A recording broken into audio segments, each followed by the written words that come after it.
guys, it's Johnny, and welcome to episode 32 of the Travel Like a Boss podcast. Today, I'm here with David from Israel. How you doing? I'm good. Thanks for having me. Yeah, so how do you actually say your name? So my Israeli name is Dvir, but people have a hard time saying it, so I just say David. All right, so I'm going to try to say Dvir, but we'll see what happens. You're a young guy. How old are you? Yeah, I turned 20 2 months ago. And you are basically retired. Basically, yeah, that's one way to put it. And what's really cool is Dvir messaged me not even that long ago. It's a couple months ago, maybe? Yeah, about 3 or 4 months ago. And basically, you were starting your businesses then. You weren't, at that time, I think you were just getting started with both drop shipping and also your apps. Yeah. And now you're in Thailand. Yeah, that's pretty much it. It's been an amazing, long, really short period of time where all of this went down. It was really fast. Okay, so let's bring it all the way back to the beginning. So how did you first get in contact with me? How did I first contact you or get into Well, I mean, yeah. So yeah, how did we meet? Okay, so the thing is, about a year and a half ago, I stumbled upon the 4-Hour Workweek's forums and I saw your post there. And then I stumbled on your website and I saw 12 Weeks in Thailand. I read your book. And I read it about 3 times total since. I really liked it. And that's how I've started getting influenced. Way before I was thinking about actually making money online and traveling. It was really when I was still in high school. It's really a long time ago. That's crazy. So you're a teenager in high school. Yeah. And you just stumbled upon the 4-Hour Workweek, stumbled upon 12 Weeks in Thailand, and you weren't even planning to have it be a business. I mean, why did you read those books? So I think it all started just because I was a really curious guy. I think all went down to curiosity. That's where it all started. Years before, I remember learning how to play the piano by myself. After I saw this amazing piece on YouTube and I was blown away. I was like, I have to learn it. Then learned a few other things, and I got into reading blogs online. I was reading Zen Habits or whatever, and I started stumbling off all these possibilities of bloggers who eventually talk about this lifestyle, and I started getting really interested. When you first read about it, I mean, so you're this young kid living in Israel, yeah, and I'm sure you weren't surrounded by people doing it. No. Did you believe it, or I mean, was it hard? Was it? I mean, what did you think? Wow, it was really hard. This big shift. The first time, I just didn't think it was a reality. I think the first time I read your book, 12 Weeks in Thailand, was okay, that looks nice. But I never actually thought how I could make it a reality. It was only after the second time afterwards, 6 months after, when I was done with high school, I was really thinking this could be real. And then I started thinking, how can I implement it? And how did you implement it? I just read at first. I read a shit ton of books. I read in every year in the last couple of years, I read about 28 or 29 books, and I really liked it. And I just started trying things, I guess. And I think I just admitted I don't know anything, and then I went to other guys looking for the resources and learning how to do it, and I just started trying, I guess. I was a big Tim Ferriss fan for a long time, so I still am, and I read his books, just trying, and I guess just looking for models that I can copy and make them work, basically. You're not the first person who said that. I mean, even Anton, who's been on the show a couple of times, he read the 4-Hour Workweek, and he actually just did exactly what Tim Ferriss said. Yeah. And he went out, he got a virtual assistant, he did an online business, and, I mean, I wish that I would have just followed it 100% when I first read it 5 years ago, instead of just picking and choosing and thinking I knew better. Yeah. So obviously I didn't. And I think that's a problem that most people have is, we have this knowledge that we've accumulated either through school or through our parents or just through life, and we assume we know everything. So we kind of just start picking and choosing what we choose to follow or believe in. When in reality, if we would have just picked any system, almost anything that worked, obviously, but if we just said, okay, you know what, maybe I don't know anything, let me just try it, it would work. Yeah, that's so true. Just going after and trying it wholeheartedly, that's really, I can't agree more, because you can avoid so many mistakes by following something that already works. Either the way by thinking that you know best is gonna make it really hard on you, trying to invent the wheel. Yeah, especially if someone's gonna take the time to write a book, generally they want to share what they've learned. I mean, so I just read a book on the plane called the Black Belt Blueprint by my buddy Nick, who was on the show before too. Yeah, and he is a high-level jiu-jitsu black belt. He's been doing it for over 10 years. He's trained with some of the best in the world, and he decided to write a book. And and because I know him, I know how honest he is about it. But it's one of those things where, like, if I was just getting started, I would just follow that book exactly 100%, not overthink it, not try to go out and read 50 other books, or try to ask questions in forums. I would just follow it, and it would probably work. Yeah, you're totally right. Like, you think about books, like this person who's like spent often years like mastering all this knowledge and gaining all the experience, put all of his time and effort into writing this one single book that would take you like several hours to read, where he just talks about everything you learned. That's really valuable. And I actually never read a book until I was in my late 20s. Oh, that's terrible. I remember just having a bad taste in my mouth for books because my dad yelled at me when I was really young. I remember coming home with like a Harry Potter kind of book as a kid, and my dad yelled at me. He said, like, why you read, don't waste your time reading that crap, do some homework. If you want to read a book, read a math book. And I'm pretty sure he actually threw the math book at me. Wow. So ever since then, I just hated books. I said, you know what, I'm not reading this crap. Even at school, when I had to, I would just skim it, or I would find some way to do the book report without actually reading the book. And it wasn't until my late 20s that I realized, man, a book is probably the best value, the best $10 you can spend in the world, because you can get years of somebody's experience and thousands of dollars worth of their mistakes in a $10 book that you can read in a few days. Yeah, it's really true. I can't agree with you more. Like, I think that like the most successful people I've met, it's amazing, but all of them were like, they had like a few things they were doing that were shared in common. One of them was always they were regularly reading books and learning. Like, you can always tell, like, and I can always tell like a lot about a person just by seeing their bookshelf, just by looking. Like, this one guy I met, really special dude, he just showed me what he was reading. Before I even had the chance to like really talk to him and get to know him, I knew it was someone really special, and it turned out he was, just by the books he was reading, because it says so much. Yeah, now that we have Kindles, you can just look at somebody's homepage. Of course. So, what have you been doing? I mean, you've been out here for how long now? I've been out here for 2.5 months, just literally living the 12 weeks in Thailand, I guess. Just traveling around. First time traveling, this is all very new to me, traveling by myself. First time that I'm also not really vacationing, just traveling. I left my laptop at home, so I wanted to like jump right in and see what it's going to be like. But you're still making money every day. Yeah, I still make money. I still make more than I spend, so that's pretty cool. So everything that you set up is now completely passive. Yeah, once or twice a week I check email to feel a little bit productive. Yeah, it's kind of passive. That is awesome. Actually, when you messaged me saying that you were going to be out here and that you were going to leave your laptop at home, I thought you were joking. Oh, really? Yeah, I was pretty serious about it. I remember always when I was working, always toward the goal. It was never like work for work. It was always working toward affording that dream.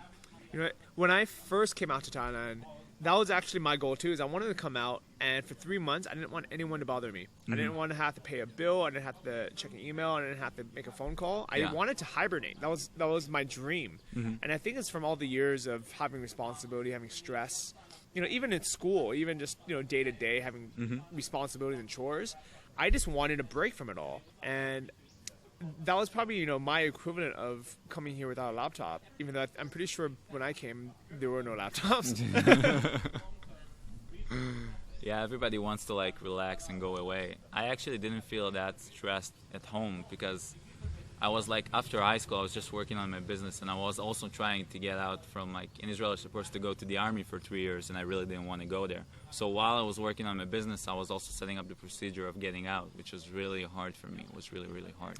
But I think that's really cool that you knew that wasn't something that you wanted to invest 3 years of your life doing. Yeah. So you figured out a way out of it. Yeah, and it was really, really hard. Like, basically, when you're 18, it's like you don't know much about anything. Like, I still don't, and you have all this like pressure from society to go to the army. It's a really big thing in Israel, and I just didn't want to do it. It's more than, when you think about 3 years, it's more than 1,000 days doing something that I basically didn't want to do. That's a long time. Yeah, and that's a huge part of your life. I mean, that's your prime. Yeah. I mean, the reason why they have you go when you're 18 is because that's when you're the most energetic, and you can learn the most. Yeah. You're most vibrant, and those are probably some of the best years of your life that you would have just given to someone else for something that you didn't really enjoy doing.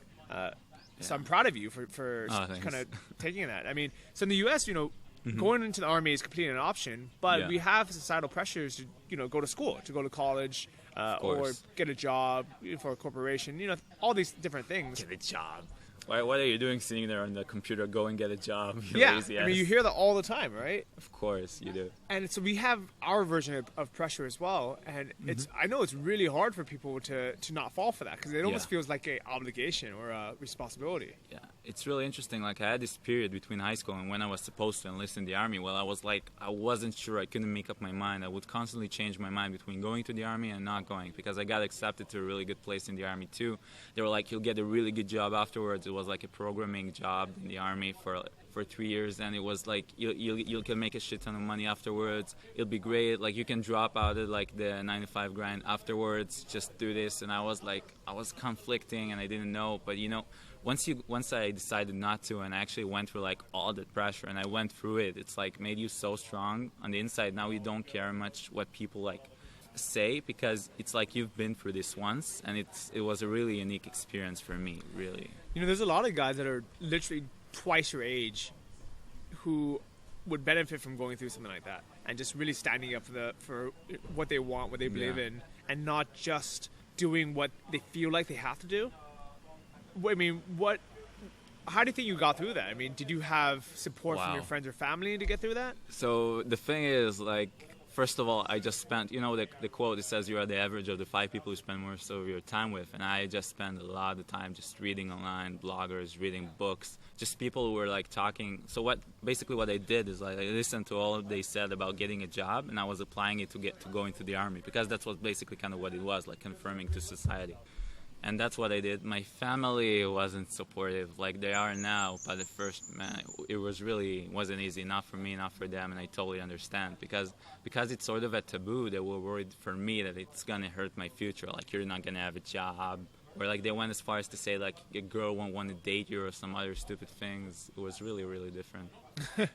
That was, and I was just 18. It's almost the opposite, where I feel like those first couple of years when I was trying to make it, and I was trying to figure out how the heck can I make enough money to live, and how the heck can I support this llifestyle, it was hard, and I had a lot of self-doubt. But I think it was this trip. So I actually just got back from the U.S. last night, so it was really good timing that you had messaged me.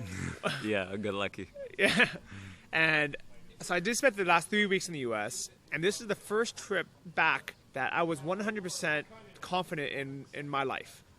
Only now. Wow. Only now. I mean, it took me 5 years. I mean, even after the first couple of trips where I'm like, yeah, it's fun, but then people would always drop those hard questions on you, and not necessarily because they had your best interest in mind. It was because I don't know. A lot of people just feel like it's their obligation to make you feel like shit, or make themselves feel better somehow.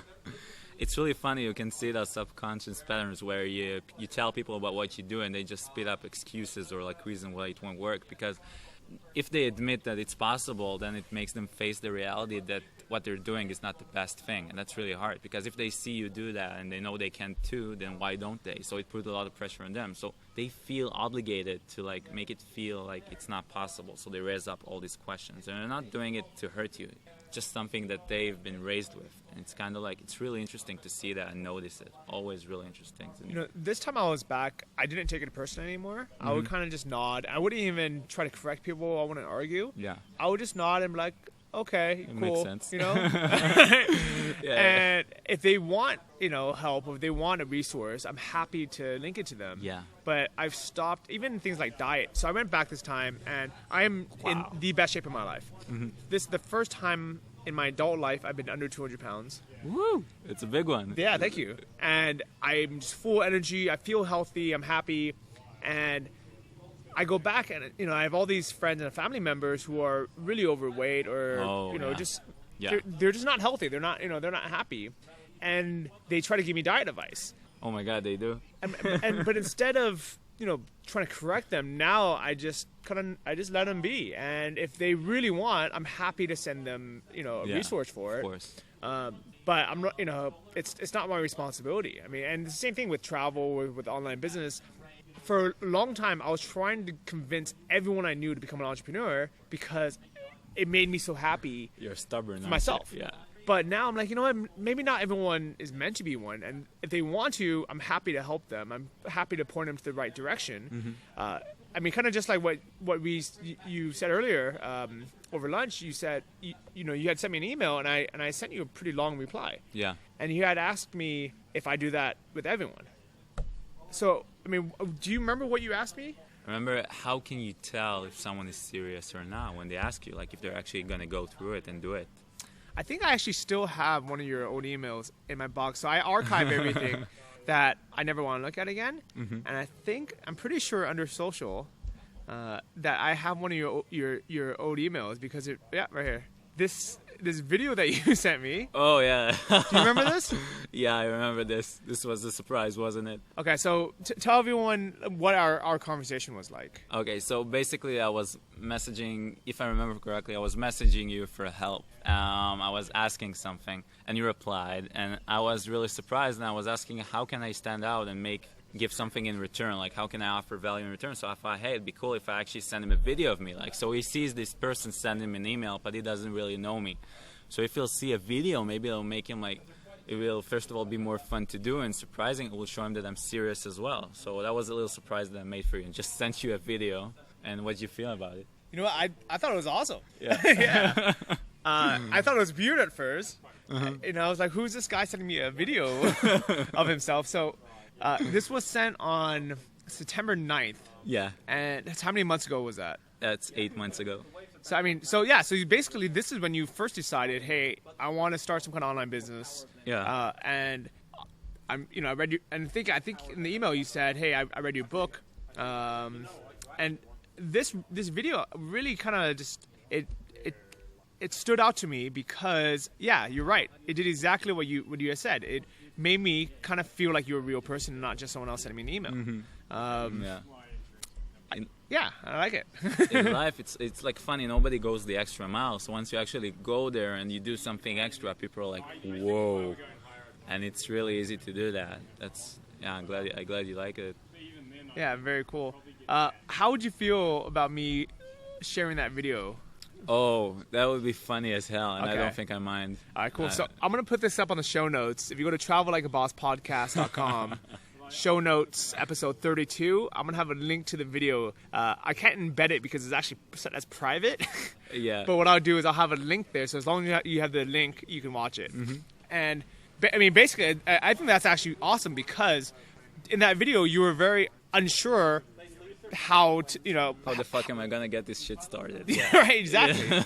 And 8 months later, you are here in Thailand, and actually not even 8 months later because you've already been here for 2.5 months. Yeah, I've been here before. The plan was to make enough passive income to be financially free and get my ass to Thailand before turning 20. That was the goal. That was what I was working for. I read Napoleon Hill, Think and Grow Rich, where he talked about how to set a plan and to read it every time when you wake up and before you go to sleep. So I made that. I read it for over 3 months. I worked really hard. That was like the main thing I did. So before coming here, I was working, I was exercising, I was living healthy. I was kind of neglecting social life. Like I would go out once a week or twice a week, but that was it. Most of my thing, I was just working.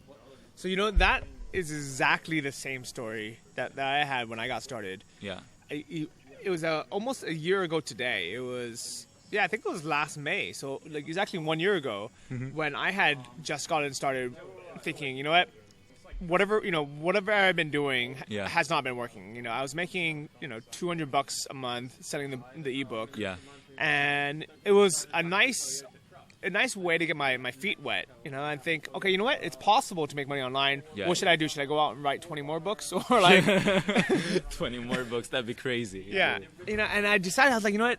I like writing and I really enjoyed having the book out there, but I never wanted it to be my primary source of income. Yeah. And I didn't want to be just an author. I wanted to have some kind of business, and I really wanted to sell physical products because to me it felt like a real business. It felt like someone's going to buy something, they're going to get it in the mail, they're going to be happy, if they can touch it, and it's real. Yeah. So that's why I was so happy when I found dropshipping. And for the first 2 months, basically sat in this office right behind us here in Pun Space, and I put my head down from morning until night, and I worked on the store. The only break I would take is I would have a short lunch break where I'd walk over, get some Thai food for $1, and then come back, do more work until 4, do CrossFit, have dinner, and then come back again and work until midnight. Wow. Yeah, that's a lot. So I didn't work that hard. Yeah, so I had no social life at all for the first 2 months. I didn't go out on a single date. I didn't do anything. I basically just did that. And I firmly believe that if you want to be successful, you really do have to put in the hard work. Of course, you have to go through that phase. I'm writing a diary every day since I turned 18. I haven't missed a day, so that's like over 2 years now. And I remember I have days where I just don't have much to write. I just worked so hard.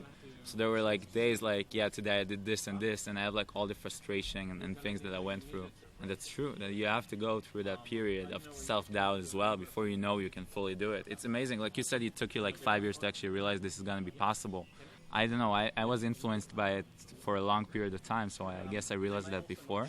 That was really interesting. I'm also like surprised that at some point, like you said, it was really hard for you like to stop trying to give advice and to help people because you generally wanted to help them. I think it's really hard to accept people the way they are, but it's so important to do that. Because you can't go and try to change them. Like if they don't want to change, then it's up to them. It's hard, but you have to accept it. It was really hard for me as well. Well, I think that's why it's nice having the blog and this podcast. Is if somebody wants the information, it's out there. Yeah. I'm so open about everything that I do, that if they want any information, it's out there for the world. And if they don't want it, they won't see it. And it's funny that a lot of my good friends that I've known for more than 10 years, when I was back in LA, they're so excited to hang out. They didn't even know I had a girlfriend. Yeah. And I was like, have you obviously not listened to the podcast? You haven't looked at my blog. You haven't even looked at my Facebook. Yeah. And I know a lot of people have stopped using Facebook, especially the guys that are over 30, because I'm 32 now, so a lot of my friends are in their 30s. But I really believe that it's not because they feel like it's a waste of time. I think they secretly think it's because they don't really have that much going on in their life, and they don't want to see other people enjoying themselves, or other people moving on. Showing off. Okay. I see what you're saying. That's really sad if that's the truth. It's like they're basically trying to hide from the world and being in their own bubble.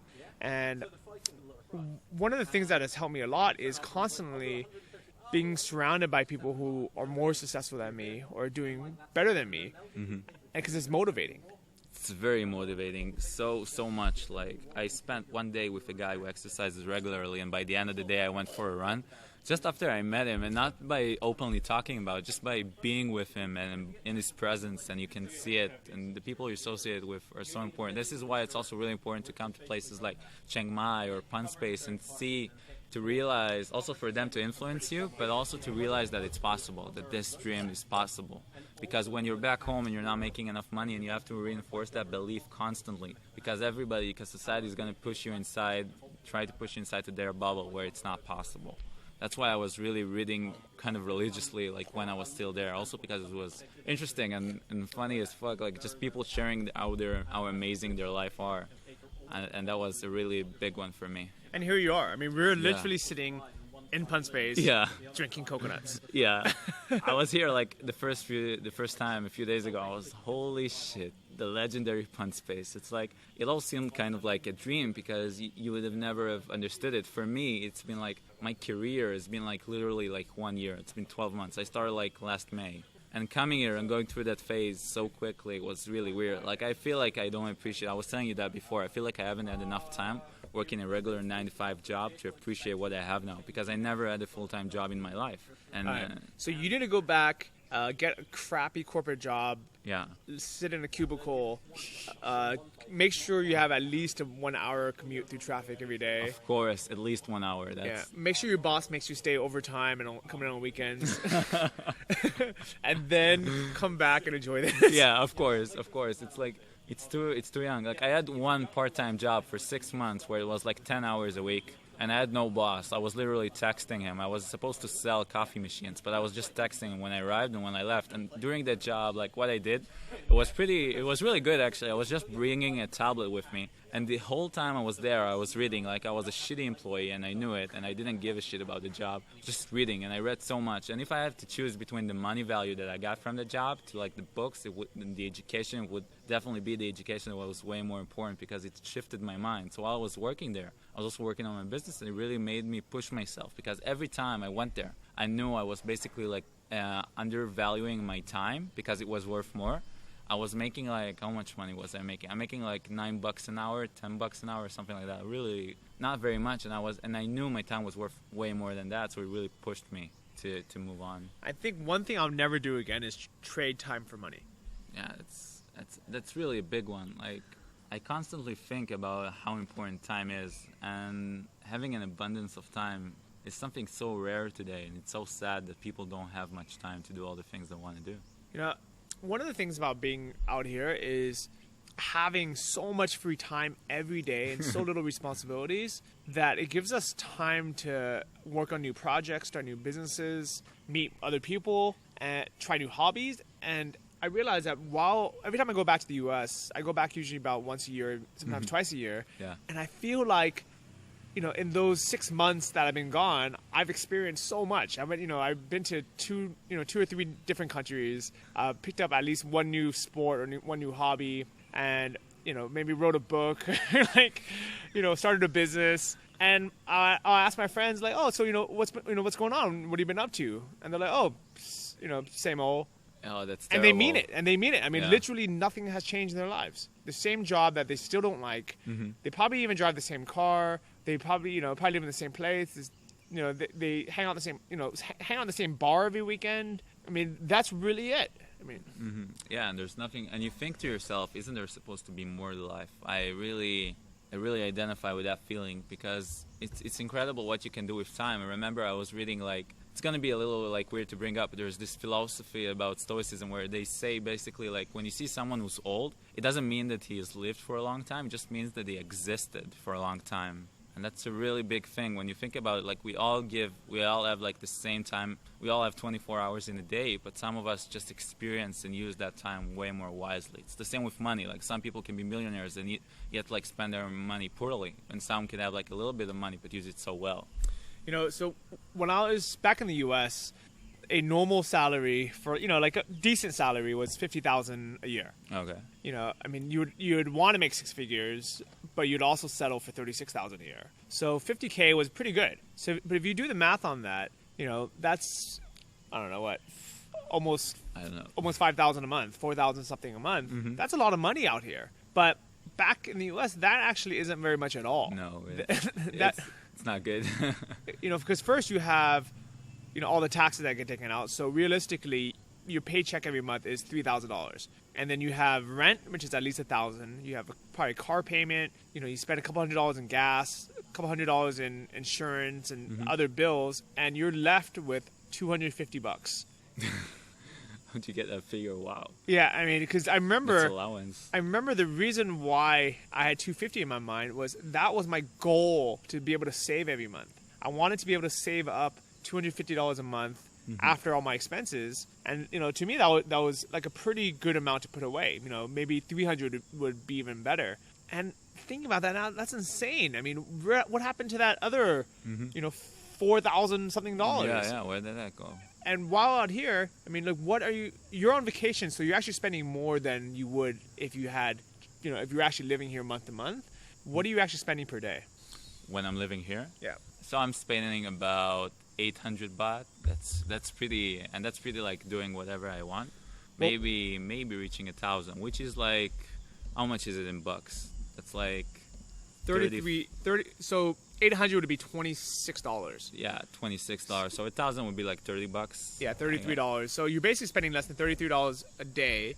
Living here, doing whatever I want, eating out, taking a scooter. Okay.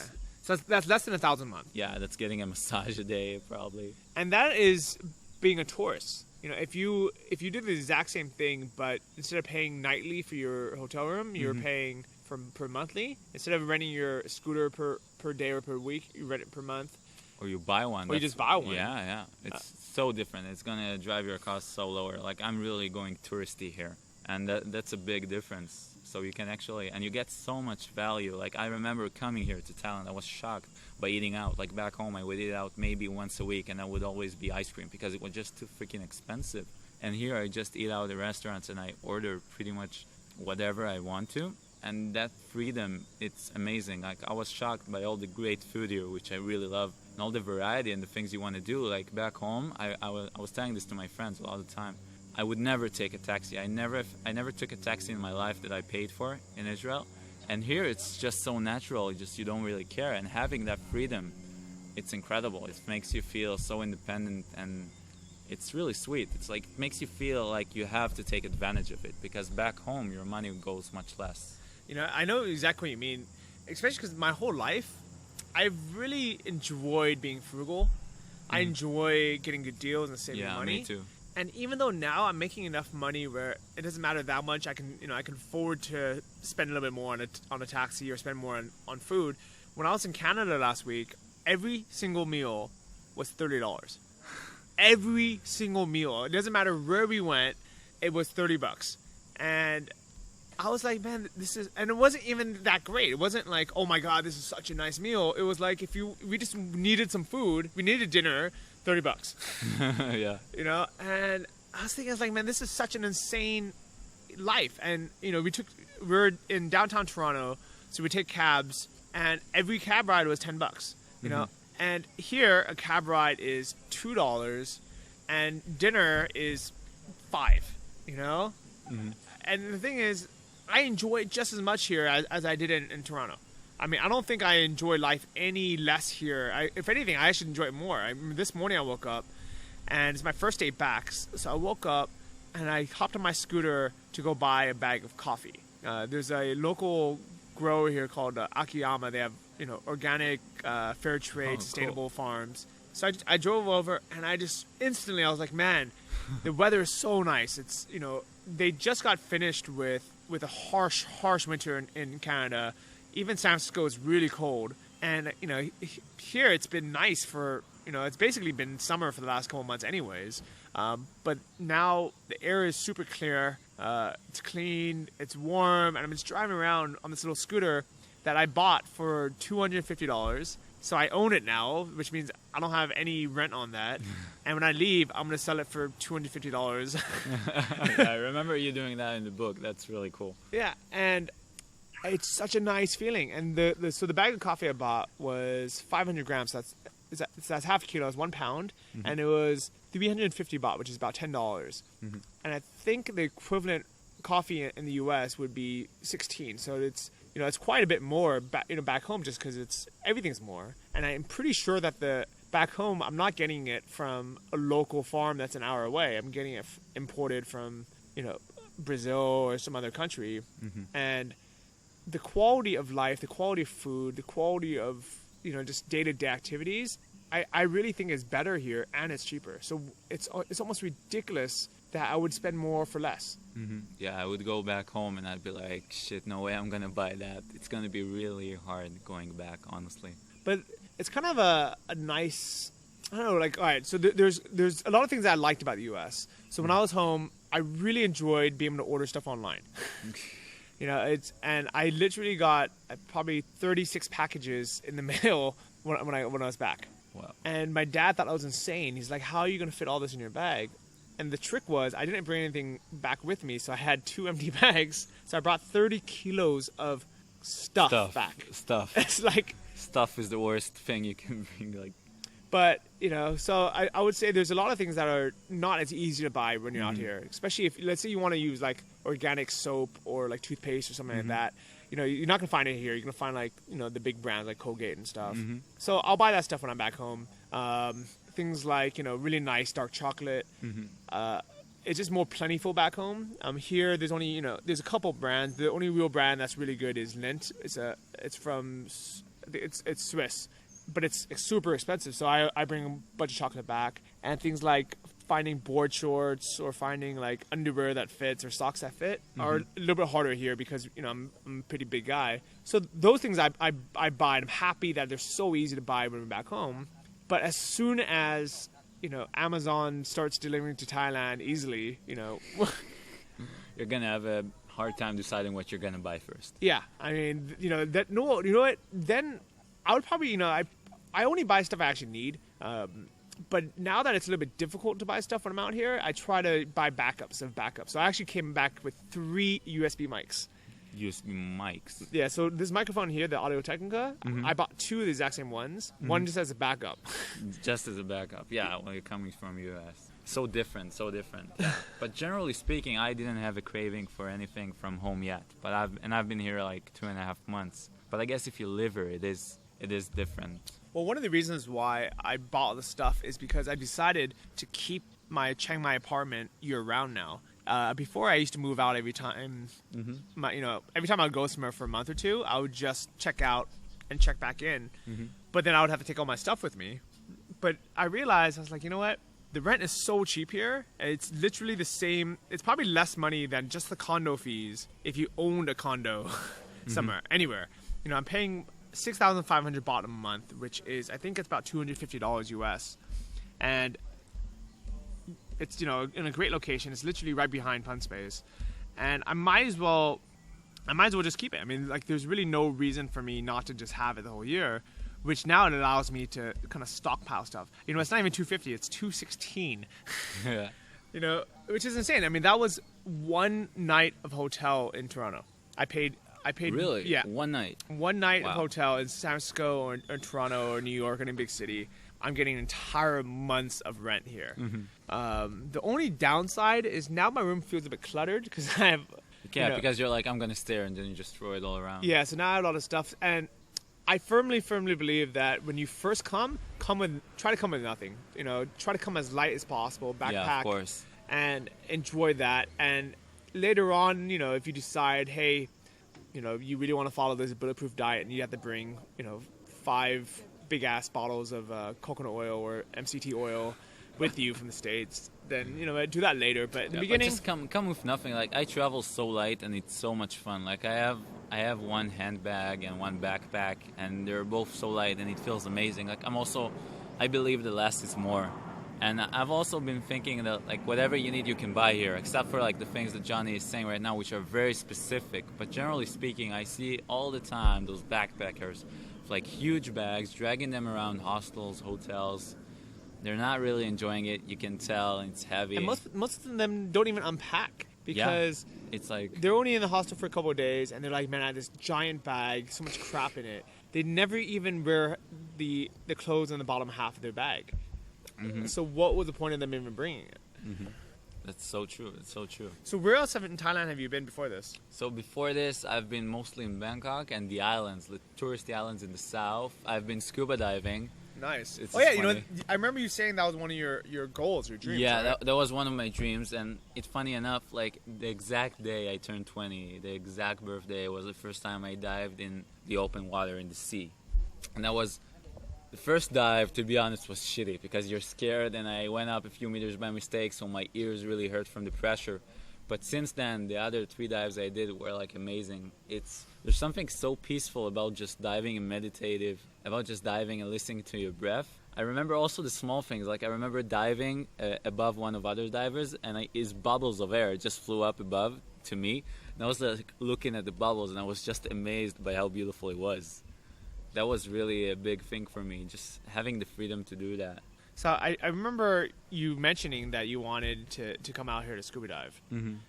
Yeah, that was a big one for me. Actually, I thought I was going to do it a lot of time. But then when I came here, I actually had other things that I wanted to do more. So you can't really plan too much what you want to do until you get here, honestly. Like right now I'm traveling, I really don't have any plans. When I was coming to Thailand, I thought I'll just go to the islands and I'll skip Bangkok. But my friends that I made on the plane, I'm traveling by myself, were like, just stay in Bangkok, check out the place. And I ended up staying there a month and a half total. And you can't really tell until you go there and see what it's like. Yeah, it's good to kind of stay open-minded. Of course. And you know what? I can see that if you're not from a big city where you like really big cities and you're young, and you want to party, you want to go out to clubs and meet a lot of cool people, Bangkok would be fun. And that's, like Saigon is fun for that kind of New York style, nightlife as well. I think for me, I've came from big cities, so I don't really enjoy them. So that's why I really like smaller towns. I like, the islands and things like that. So one thing that I wanted to ask you about is when you started your dropshipping stores, being from Israel. I mean, I get a lot of people that don't live in the U.S. and they want to get into dropshipping, but they're always afraid. They always email me these questions. So I actually recently wrote a post about it on johnnyfd.com. Is how to basically dropship if you're not a U.S. citizen. You did it. Yeah. Like how? So tell me about the process. So the process actually was really simple. When I think about it, I just set up like a business in Israel, not a company, just a small business, not an LLC even. And then I just contacted these manufacturers, and my frame was like, I'll just go about it as if it's okay. And they accepted it. I was like, can I apply? I have a U.S. I stressed always that I'm selling in the U.S. So I was like, I'm based from Israel, but I sell in the U.S. And they never had any problem with that. I didn't have a single manufacturer turn me down because they were saying we're only accepting U.S.-based stores. Never. I had like people for other reasons, but never nothing related to my location. So I called the U.S. I got an EIN. What's it called? Yeah, the Federal Tax ID number. Yeah, I got one. It was super easy, and I used that. I got a U.S. bank account using Payoneer. Really recommend them. Okay, yeah, I've heard of them as well. Yeah, so that's the account I used, and they have been super helpful, and that's it. And a big tip for people who want to use the Shopify payment gateway to save some money. Like I know that if I use PayPal, it takes 3.9% of my transaction, but if I use PayPal, like the Shopify gateway, it's 2.5%. So that's a big difference. So what I did, I just used the Payoneer bank account for the US, which saves me a lot of money on the transaction, and then you can just call Shopify and ask them to set it up for you. Okay, yeah, that's awesome. And definitely, once people start getting sales, they can switch that over to save. Yeah, my first one was in PayPal, and just start it up. Keep it simple. Just get it started. Yeah. So you got started by finding my blog, or how did that work? So it's really interesting. I was working on my apps, and then I stumbled again on your blog after a long time, about 6 or 7 months where I haven't read in it, and then I saw you were talking about this dropshipping thing, and I was like, and you were at the point just where you were turning profitable and you were really happy about that. And I remember just reading about it, and you were talking about this thing, and I checked out the course and it looked really interesting. So I was thinking about stopping working on my apps and then just go and working on that dropshipping, because I really wanted to have another source of income. And I was thinking, hey, I know Johnny, like I read this book. I had a lot of credibility. You had a lot of credibility to me. So I was like, if he says it's working, then I trust him. So eventually, what I did is I took 2.5 months where I just worked on the dropshipping. I didn't touch the apps, and that's how I got in a second business starting up. That was really cool. And that's really cool that you signed up for Anton's course. It's antonmethod.com if you guys want to check it out. It's good that you diversified to have both. Yeah, that's incredible. Having like two sources of income, it's so important. Like putting all your eggs in one basket is really scary, especially when I'm traveling here. If one of those income sources suddenly cuts down, like if I had only one, like it's a nightmare just thinking about going back home and then starting to work again. So that was really a big thing for me. I wanted to have like in a different industry. That was... Yeah, and I think at the end of the day, it's smart to get one thing up and running and then start working on something else. I think that's one of the big reasons why I'm so scatterbrained. I know that if I just focus and just build more niche dropshipping stores, that my income would go up a lot. But I really enjoy doing other things. And I think learning new skills. I think I just like being challenged. And I remember as a kid and, when I was really young in elementary school, I would always talk in class.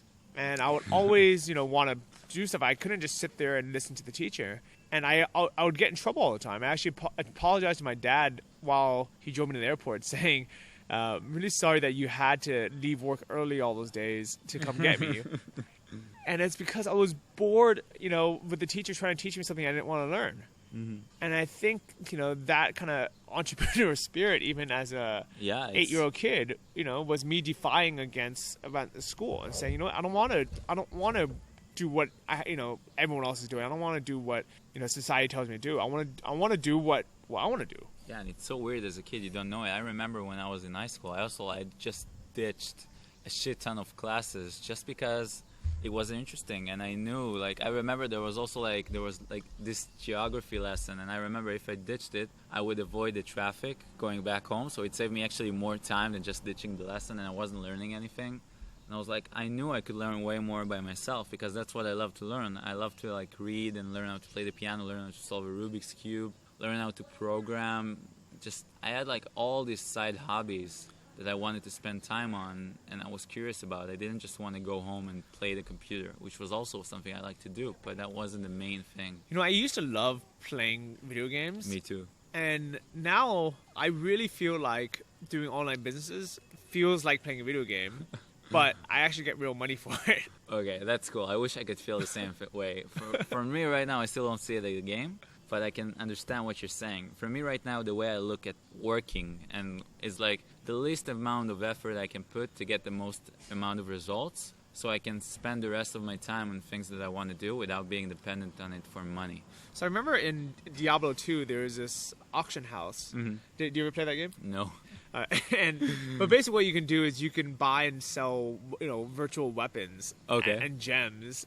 And I spent hours on there, and the thing is, you couldn't even cash it out. It's not like you can, sell it for a lot. Well, maybe you could, but I never got to that point. But basically, I would just spend hours buying and selling these gems. Like, if you buy 5 flawed emerald gems, and you can combine it into one, perfect gem or something, and sell it for more. Oh, I know that. Okay. So you spend time like hassling and trying to make things. Okay, that's cool. Everybody went through that phase, just in different computer games. Yeah, and it was fun. But now I'm thinking back, I'm like, what was I doing? I could have just, been doing that with real gems or some kind of online product instead. And so I really, really do think that, like, every time I get a sale on Shopify, did you set up the notifications on your phone, by the way? No, I didn't. Actually, it didn't kill me now. Yeah, it's like my favorite thing in the world. And the only thing it sucks about being in Thailand is most of those notifications come in while I'm sleeping because of the time zone difference. Yeah, of course. While in the U.S., it would come in, when I'm eating or if out with friends or just hanging out, and I would just check my phone and just smirk. Yes. And my friends always ask, like, oh, like, what, is that a text from a girl? I'm like, yeah. I'm like, no, but something better, Yeah, that's incredible. When I check my email and I have a sale coming in, I always check for how much money it is, and I have a big ass stupid smile on my face when I do it. And I guess it's kind of nice having the sales overnight too, because right when I wake up in the morning, I look at my phone and I see, like 2 or 3 Shopify notifications sometimes. I'm like, and this is even before I brush my teeth or even use the bathroom. So it is nice knowing that after you set it up, you're getting sales while you sleep. So I'm taking a look at one of your old emails you sent me. This is February 10th of this year. So that was just a couple months ago. Yeah, this was like about exactly 2 weeks before I flew to Thailand. Yeah, and basically saying, right now I'm finalizing my last arrangements before my trip to Thailand, and would love to hear your advice. So you got out of the army, you're generating $2,000 in income, which is insane for me. Still can't believe it. I'm planning to take my first mini retirement to Thailand. So I'm planning to buy a one-way ticket and live probably in Koh Tao and learn scuba diving. Right now, I've never dived before, but from your book, I saw you recommended the island. And so you basically asked me a couple of things about diving. Of course. So before I actually went there, I thought diving was going to be this big thing for me. And it was a lot of fun. I just found it, first of all, it was really expensive. It's one of the most expensive things you can do here. And I found it kind of like, I don't know, I just wasn't as interested as I was and as I think I would. This is why I'm saying, like, there's no really point to make a lot of plans before coming here. Just come and see what it's like. But it was definitely amazing, an incredible experience. Yeah, I'm glad you got to experience it. You dove in Koh Tao, which is actually the cheapest place to learn and dive. Diving itself isn't a cheap sport. Of course. I learned in Phuket, which is probably double the price. But I think that the reason why I fell in love with diving wasn't just being underwater. It was the whole experience of being on the boat for a few hours. Oh, yeah. Being out in the sun, and they served lunch on the boat, and I still remember that meal. It was fried chicken and spaghetti. You still remember it? And it was the best meal I've ever had in my life. And it could have been because I had just came out of the water after seeing all this crazy beautiful fish, and it was warm, and we had like an hour to just relax, sit under the sun, eat this food, and just look out on the horizon. And it gave me a lot of time to think about what I wanted in life as well. And, you know, I had just read The 4-Hour Workweek at that time. Oh, that's a big one. And I remember, and I wrote about this in the book in 12 Weeks in Thailand. And, you know, I basically borrowed a piece of paper and a pen and wrote on it, you know, wrote a plan on how to come out here. So if you guys want to read more about that, it's in the book. I remember that. It's funny that, you know, I don't talk about the book very often. I probably should more. Mm-hmm. You should. It's been a big influence on me. I think that, like, in terms of, like, so for me, the 4-Hour Workweek was really big in terms of, like, mindset shift. But your book was really important in terms of, like, practical things and how you can come here and what you should do and how to make that happen. So that was really important to me. And I loved reading it. I loved the stories, the humor, and I told you this already. And I know that it really influenced me. It also made it really easy for me to get. So you want to travel, right? But where you're gonna go, what you're gonna do? So I like Thailand, Muay Thai, scuba diving. Come here now, and it was so simple. And having this one destination in mind is really like right now. I'm about to leave Thailand in a couple of weeks. And I have this dilemma, where do I want to go in Southeast Asia before? And that's kind of hard. Just having the thing with a lot of freedom is that you have to decide for yourself. And I know that I'm very lucky in a position to do that. But still, like, you don't know where you're going to head next or what's going to happen. But you know what the great thing is? You actually have the option. So, of course. My friend, that's called a high value problem. Yeah. And I'm sure a lot of people listening to this right now are like, you know what, fuck this asshole. Yeah, I'm sorry. That wasn't really... He's 20 years old. He's, you know, making enough money where he can basically travel wherever he wants. Mm-hmm. He didn't even bring his freaking laptop with him. Yeah, that's still really... I love the looks on people's face when I tell them that. That's really, really big. And I know that in the end, when I'll come back to Israel, when I'll go back home, honestly, I think it would be nice to see my family and friends, but I will still miss, like, traveling and having the lifestyle, the level of high, comfortable lifestyle that I can afford here, that I'll just work until I can go and travel again. You know what, man? There's a good chance when you go back, you're going to work for a month or two and then be like, I'm just going to bring my laptop with me this time. Yeah. I'm just going to work from here. I still don't know. I was thinking about it. If I could start over again, would I bring my laptop? And I think I still wouldn't bring it. I think for this initial trip, it was good that you didn't bring it, so you could just relax. Yeah. But really, if you're going to, you know, stay at home and work on your business anyways, you might as well be sitting here. Yeah, that's an interesting point. I haven't thought about it. The thing is, I live with my parents and my brothers and sisters, and I really enjoy it. And I find it really easy to work there. So maybe, I don't know. I really don't know. Like right now, I remember when it was winter in Israel. The winter isn't that big of a deal, but I just don't like the cold. I was thinking about Chiang Mai. I was like, damn, I want to get here. Because the winter, it's kind of like depressing and it's cold. Really don't like it. And in here, the weather is kind of beautiful. Well, my advice to you is, if you're productive and you're happy, stay where you are. Mm-hmm. But if you're unhappy and unproductive, get the fuck out of there. Yeah. ASAP. Mm-hmm. All right, buddy. It was really, really nice to meet you. Yeah. I'm glad you came out. Your story is very inspiring to a lot of people listening to this. Yeah, this is a dream, sitting here with you on this episode and just meeting you in person. It really is. If they want to basically keep in touch with you, you have a blog that you don't update, but yeah, you will now, right? I will now. So I started this blog before I came here. It's called youngadventure.net, where I'm just going to put my thoughts just right out. Actually, I already have a podcast episode. It's just one that I threw out before coming here, so you can check that out. Okay, awesome. And I'll have links to all the stuff, including everything that we talked about. Mm-hmm. TravelLikeABossPodcast.com, show notes, episode 32. Thanks for coming. Peace out, guys, and I'll see you next week. See ya. Thank you for listening to the Travel Like a Boss podcast. If you want to hear more, including the bonus How to Choose the Perfect Niche episode, join our mailing list at TravelLikeABossPodcast.com. See you next week, and remember, if you want to travel like a boss, you need to be your own boss. So start your online business today and start living the lifestyle you've always dreamed of.